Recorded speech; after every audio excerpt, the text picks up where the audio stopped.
It seems like a lot saying 50 months and everything like that, but it's not really a lot. Not at all, bro. It's not a lot at all. As great as his defense team was, Diddy, I think they missed the boat on his mental illness as an appeal to the judge's compassion and understanding. He admitted earlier that he was bipolar, so you need to lean into that because bipolar is exactly the behavior he So guess what? Diddy finally got hit with 4 whole years in jail, and now everyone who used to call him bro is gone like poof. Even his own family walked out, all smiles, while he just sat there looking lost for the first time ever. 50 Cent, Gandil, and Cassie all had something to say about it, and people can't believe he actually cried and begged the judge like that, everyone talking about what he said last. And if this is really the final chapter for him, or maybe not, who knows? This was a very long sentencing hearing which Sean Combs himself, once larger than life, was left begging for mercy, standing at the defense table, telling the judge that he's a changed man, apologizing for his behavior. But that request for a lenient sentence of time served was rejected by the judge, Arun Subramanian, who said it was insufficient to send the kind of message that he wanted to send, that violence against women must be met with real accountability. And so he sentenced Sean Combs to 4 years in prison. That's not as much as federal prosecutors here wanted. They wanted 11 years in prison, reminding the judge that Sean Combs has a penchant for violence and It all went down almost 2 years after those crazy mansion raids. And when Diddy's golf tapes came out showing the real nasty side of Hollywood just months ago, he got nailed for moving people across states for those wild parties, and they said he could get 20 years, while his lawyers tried to cut him a deal. But in the end, the fight between both sides turned into the biggest courtroom buzz everyone's still talking about. Sean Diddy Combs will be sentenced to 50 months in prison. That is 50 months in prison. Far less than the 11 years requested, far more than the 14 months. He will not walk out of the door behind me in the courtroom today. He will not be a free man for 50 months. The judge says, which is a little shy of 4.25 years. This is a serious sentence that reflects the gravity of your crimes and conducts. He also says this is a hard time away from your family, but also notes that Combs will have a life after. Even after that crazy video of Diddy hurting women dropped, some folks still tried to defend him, like seriously. But now he's sitting in jail and Cassie, his ex, finally feels safe. She told the judge in a letter before the sentencing that she was scared for her life and worried what he might do if he ever got out. And what's even more shocking is how far he went to keep people quiet now. Everyone wondering who else he tried to scare into silence. Cassie Ventura is moving forward. After Sean Diddy Combs was sentenced to 50 months in prison for 2 counts of transportation to engage in prostitution on October 3rd, his ex reacts to U.S. District Judge Arun Subramanian's decision in a statement from her lawyers. The attorneys tell E! News, while nothing can undo the trauma caused by Combs, the sentence imposed today recognizes the impact of the serious offenses he committed. They add, "We are confident that with the support of her family and friends, Ms. Ventura will continue healing, knowing that her bravery and fortitude have been an inspiration to so many." Ventura was in a relationship with Combs on and off from 2007 to 2018.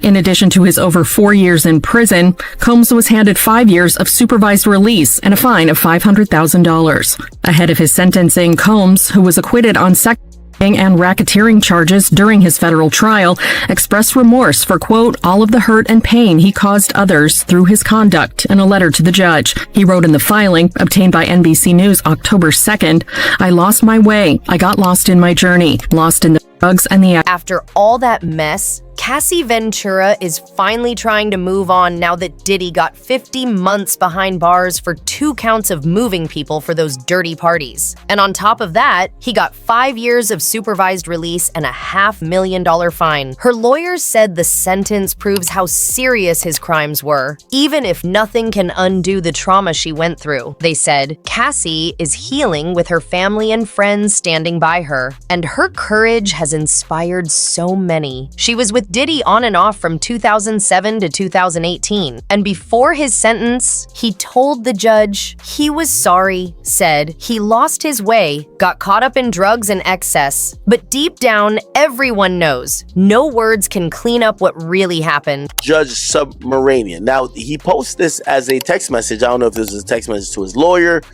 where maybe he was instructing his lawyer to write this letter to the judge. If you don't know, the judge is accepting letters in the case of the sentencing of Sean P. Diddy Combs, who's set to be sentenced tomorrow.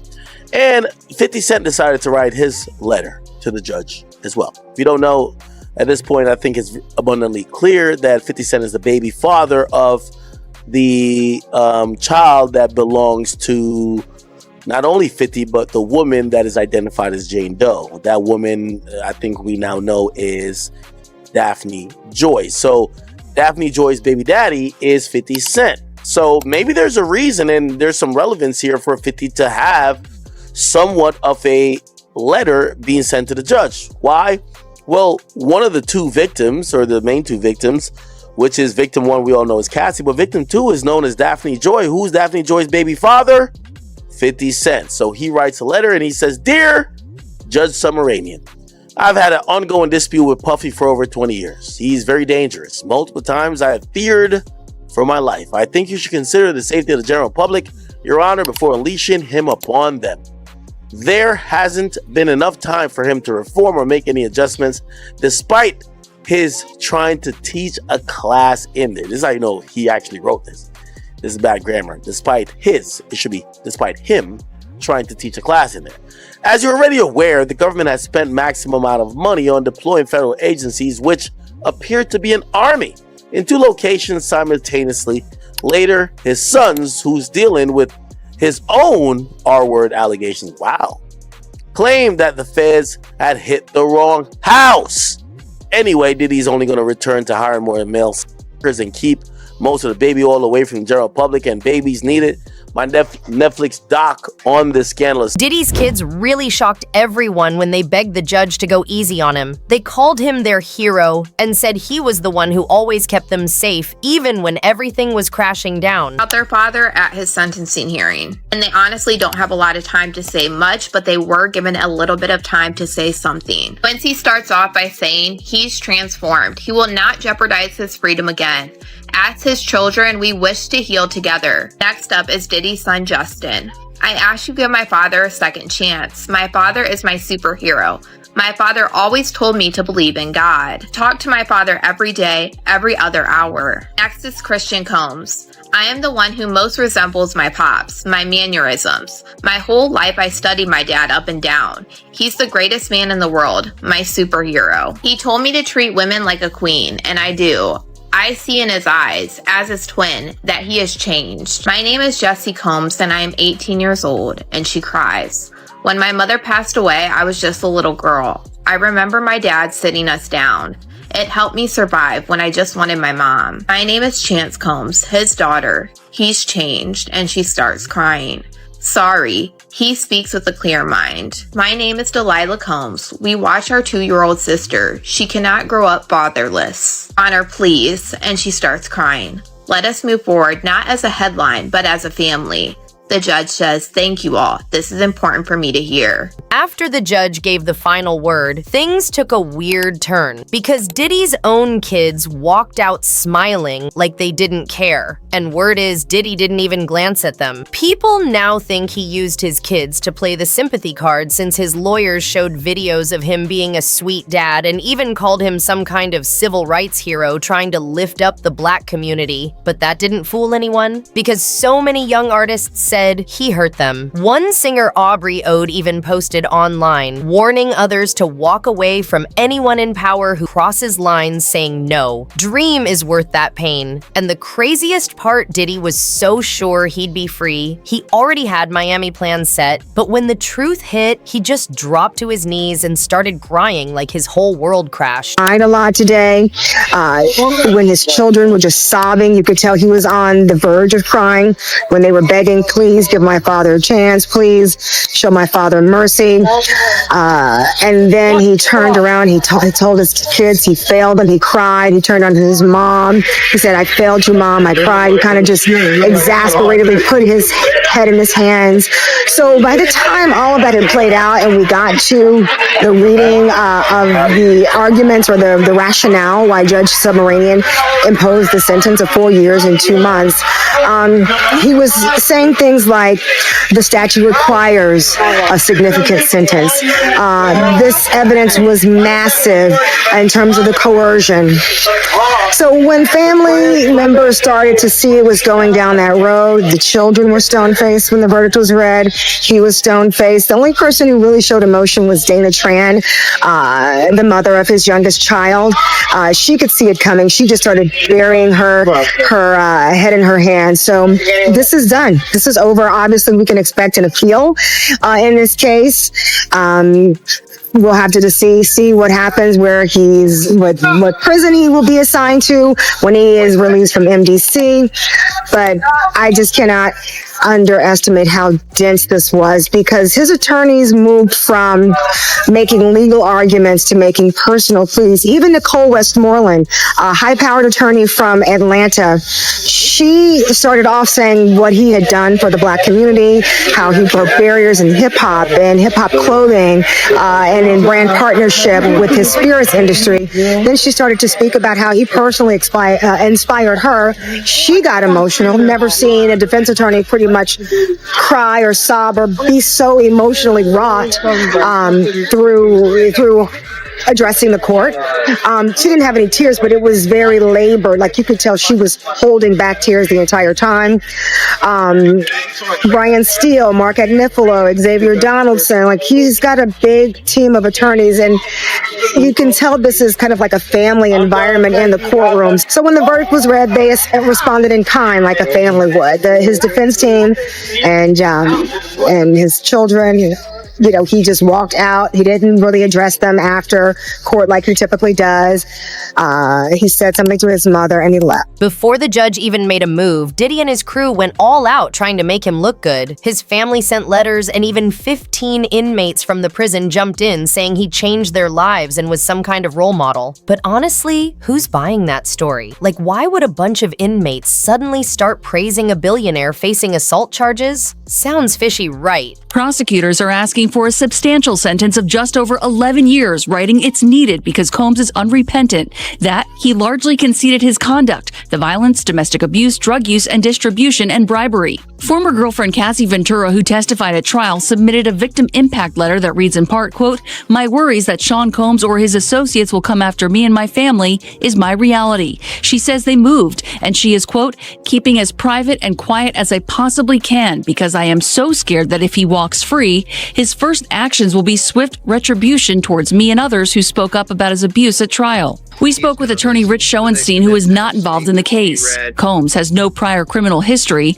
and the U.S. Probation Department recommends a sentence range of 5 to 7 years. I think that's probably the right range. I don't think he's going to get a short sentence like the defense wants, and I also don't think he's going to get the maximum. So I think that middle ground is where most people expect us to go, but we will see. It's up to the judge. Now, Diddy's lawyers are already talking about appealing and trying to get the whole thing tossed out like nothing happened. But people are saying, hold up, there's a ton of proof stacked against him, and the sentence he got actually fits the rules. Most legal experts are even shocked. He didn't end up with more time considering everything he's been accused of. Out of New York City, we are hearing Diddy's attorneys speaking to the media after he was sentenced earlier today. This is live. So yeah, we are planning to appeal. Man, I want to hear them, bro. We are planning to appeal. We think we have strong bases to appeal. The strongest basis is that the jury reached a verdict on coercion. It found there was not coercion. And I think the judge said coercion today as a basis for a sentence at least a dozen times. We think that that is unconstitutional. Yeah. We think that a jury verdict should mean more than our jury's verdict seems to mean. And so we are planning to appeal. Mr. Ruffalo, if the prosecution files a cross appeal, what would happen in that regard if they filed a cross appeal and then Sean Diddy Combs get a higher sentence? He would not get a higher sentence, and they're not gonna cross appeal. We're gonna appeal. We think we're right, and they'll respond to the appeal, and it'll be decided by the Second Circuit as soon as. Tell us about the conversation you had with your client after the sentencing. Consensual. The judge clearly thought the sexual encounters weren't consensual. Because he's What did you biased. make of his remarks? He's biased. If anyone, I'm happy to go. So we think that's just absolutely inconsistent with the jury's verdict. I mean, the jury's verdict was resoundingly clear. There was no sex trafficking. There was no racketeering. Everything was consensual. Everything was adult, which is why he was convicted only of the prostitution offense. What we feel happened today was that the judge acted as a 13th juror, one that we did not choose, and that he second-guessed the jury's verdict. Well, at least the judge. You said the judge is going to look at everything else that came out in that courtroom, and the sentencing will be related to that. So you were right. Were you surprised at the 50 months? Well, I was surprised it wasn't more, quite frankly. Based on the prosecutors wanted 11 years. The judge, as we know, said he would be considering things outside of the conviction. And so and wouldn't give him $1 million bond. Or I think later he offered $50 million and you wouldn't give him a bond. So no, I thought he was going to bring the hammer down a little harder. But 4 years, 5 years is 5 years, 4 years and 2 months rather. Right, because there is 14 months time served. So you're looking at about maybe 3 years? Yes. 3 years. Now, what they're saying, now, I don't know if this is true or not. What's that? The 1 year off, or 1.4, I'm sorry, year and 4 months, as you just said. Exactly, yeah. 14 months of time served. So, but if he qualifies for the RDAP program, which is a residential drug abuse program, he could potentially get like 6 months off, maybe a little bit more off, some halfway house situations. Do you think that that'll happen and he'll get out maybe a year and a half? It's interesting that you would mention that, first of all, because that's what I think, as great as his defense team was, Diddy, I think they missed the boat on his mental illness as an appeal to the judge's compassion and understanding. He admitted earlier that he was bipolar. So you need to lean into that, because bipolar is exactly the behavior he exhibited. Uncontrollable rage, mood swings, mania, hypersexuality is even a part of bipolarism. And that requires treatment. You can't counsel that out. So that's a chemical imbalance. He needs medication. I hope he is. But he should have leaned into that with his sentencing. I'm a good guy, et cetera, and that wasn't me. Those things you saw wasn't me. That is a result of a mental disorder that I am being treated for now, and I'm being medicated for. Now, if you were too ashamed or didn't want the stigma of medication, and instead you wanted to rely on the judge's mercy, that's the chance you took. But I would have leaned into that. And as such, the sentence should have also included it. The judge should have required him to obtain treatment as part of his sentence, meaning you don't come home unless you abide by the treatment circumstances that I've ordered. If it's, you must have a doctor that you must see every week, or you must be medicated every week. Judge didn't do that. And that's one of the things I don't like about judges when they sentence. They just throw the book at you. No rehabilitation expected, no requirements for education. I was required to get a GED. People online are losing it. One person on X said after hurting women and men for years, Diddy getting only 4 years is a total joke. Another said, 4 years just isn't enough after everything he's done. And for the first time since this case began, Diddy finally spoke in court. He cried, said sorry to everyone, and claimed he changed and wanted to be better, but nobody bought it. Because when he had the chance, he never showed Cassie or anyone else mercy. So why should anyone feel sorry for him now? Everyone thinks those tears were just another act to make the judge go easy on him. On the eve of his sentencing, Sean Diddy Combs, the fallen music mogul, writing a federal judge pleading for mercy. He writes in part, I have to admit, my downfall was rooted in my selfishness. He apologized to 2 of the women who accused him of abuse, including Cassie Ventura, who he assaulted.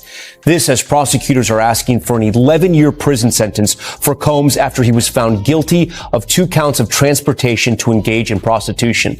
Laura Jarrett joins us now live in studio. Laura, you have the letter right there, and he makes it very clear he's asking the judge to be let go to his family right now. Tom, it's a pretty striking letter. Combs, in his own words, saying he realizes he's in a situation where no amount of money or fame can save him. He writes this, I have been humbled and broken to my core. Jail is designed to break you. There have been some days I thought I would be better off dead. He goes on to say, Tom, that he lost everything from his businesses to time with his children. He's a single father. He also apologizes notably to the women who prosecutors say he abused. He says that video, that infamous video of him abusing Cassie, plays over in his head daily. I literally lost my mind. He says he's a changed man. He says he's sober for the first time in 25 years. He will have an opportunity to address the court there tomorrow. Remember, of course, his lawyers are asking for just 14 months. Prosecutors asking for far greater 11 years behind bars. He was acquitted of the charges, though. To be real, Diddy got off easy. 4 years behind bars is nothing, and with time served, it's basically 2 years, which is wild after all the stuff he's been accused of. And if he was truly sorry, why was he still partying hard even on the day of his arrest after those mansion raids? At this point, people are saying he didn't learn a thing, and life inside might be the only thing that finally humbles him.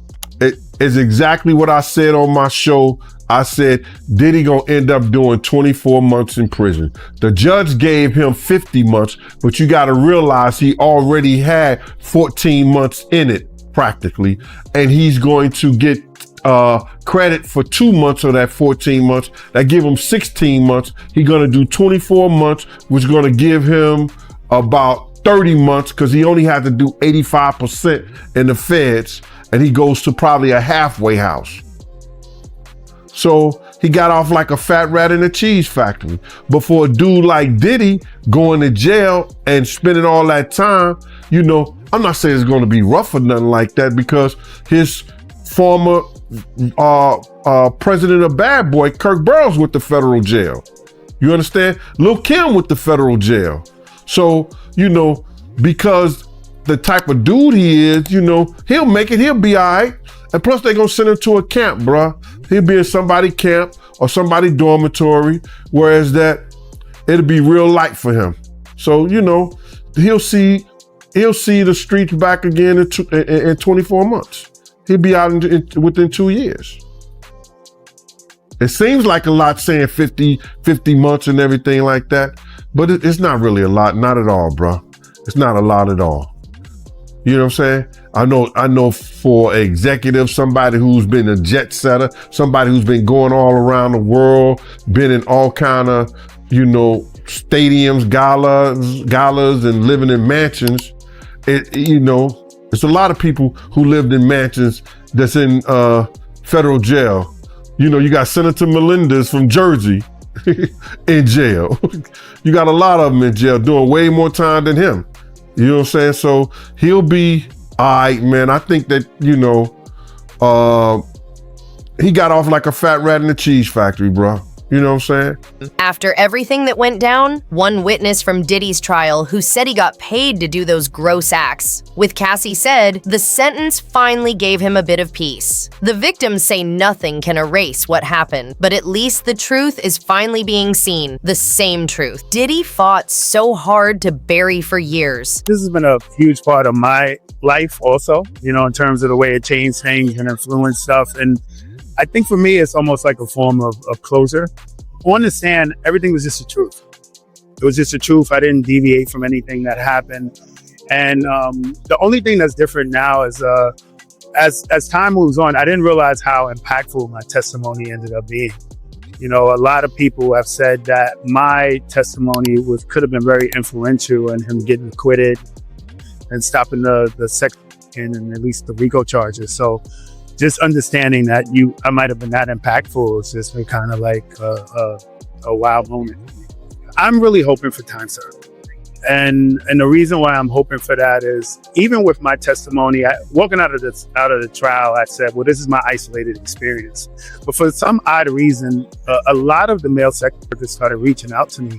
And this was very candid conversations, one-on-one and stuff. And the jurors who saw all the evidence in court said Diddy's sentence was totally fair, and TMZ even got their hands on the video he showed to try and get sympathy from the judge. But it totally backfired because it just made him look worse. And he later admitted he was high the whole time he was with his kids. He claims this is the first time in 25 years he's sober, but now he's heading to federal prison, where things are gonna get rough because people like him don't usually last long. And honestly, his own ego is what finally destroyed him. And if you want to keep up with all the wild updates and behind the scenes tea, make sure you stick around, hit that follow, and stay tuned right here on Taylor Tells All, where the real stories never stop spilling.